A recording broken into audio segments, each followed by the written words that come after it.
Hey, what's going on guys? Henis here, and today what I'm going to be teaching you guys how to do is how you can actually add the name of the current song that you're playing within Spotify to your OBS or your XSplit stream. Now this is incredibly easy to set up, and we're actually going to be using a program called Snip. It's incredibly lightweight, it runs in the background of your computer, so you're probably not even going to know it's there, and it's going to automatically update a text file that you will then add to OBS or XSplit to automatically show up on your screen. Now what's great about this tutorial is you don't have to manually change the name of the song. The Snip program is actually going to automatically do that for you, and that's the beauty of this lightweight program. They didn't go overboard, they made everything incredibly easy and intuitive to set up, so I'm going to go ahead and teach you guys exactly how to use it here in this video. So the first thing you guys are actually going to want to go ahead and do is open up a browser of your choice and navigate to this website down there in the description below, and once you guys are there you should see a program called Snip. Now for me the current version is 5.6.5, but when you guys go to download it you'll probably see a later version more than likely, and don't worry if you do see a later version. Probably the only thing that's different between mine and yours is that you guys probably have a few more bug fixes,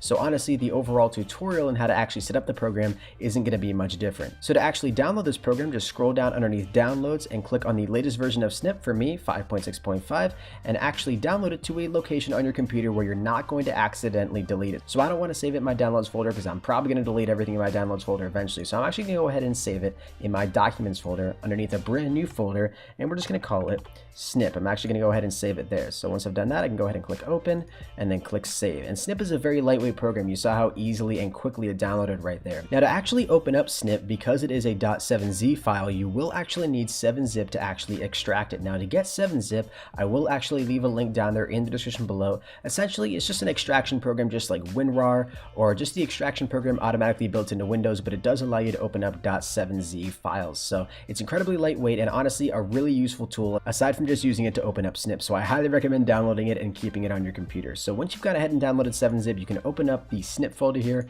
and extract it to the location that you want to. For me, I wanted to extract it in my documents folder in the folder called Snip, so once it's set there, I can go ahead and click OK. Now once I've done that, I'm just going to open up File Explorer and navigate to exactly where I extracted Snip, which for me is in my documents folder, in the Snip folder, within the Snip folder again, and I should be greeted here with a snip.exe, a couple of MD files, and a resources folder. Now for me, immediately what I'm going to go ahead and do is open up the snip.exe file. Now it may actually seem like you guys didn't actually open up anything right off the bat, and that's the beauty of Snip. It actually runs in the background of your computer, but if you go down here to the lower right hand corner, right down here underneath your taskbar, you should see a brand new little icon that looks sort of like a blue moon, and that's actually Snip. So it's automatically running in the background, and if you run your mouse over it, it should say no track playing, because I currently do not have a track playing in Spotify as of right now. So to actually make sure that this program actually works, I'm just going to go ahead and actually start playing a song within Spotify. So I'm just going to go ahead and start playing Good Life by OneRepublic, and once I do that, if I go over here to my snip.txt file, I should see, lo and behold, the name of the current song that I just started playing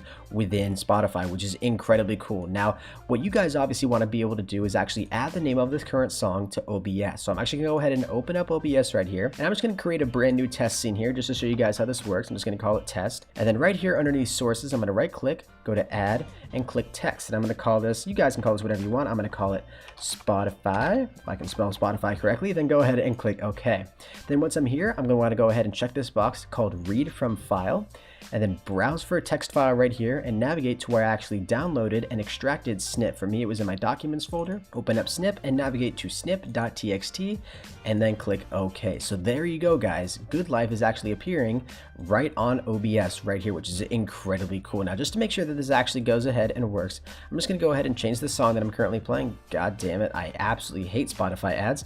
I'm going to go ahead and change this to, let's change it to American Oxygen by Rihanna. So then if we go back over here to OBS, we should see, boom, American Oxygen appearing right here within OBS. So that's the beauty of Snip. It runs in the background. You're going to completely forget that it's there. It's lightweight, doesn't take up pretty much any CPU usage, and it's going to automatically update this text file so you don't have to do it yourself, which is incredibly handy to do. Now, I already know a common question that I'm going to get down there in the comment section is how do I actually make this text scroll? Now, within OBS Studio, it's incredibly easy to do. Just right click on the text, go down here to filters, click the little plus sign right down here, and click on scroll. You guys can call it whatever you want. I'm just going to call it scroll.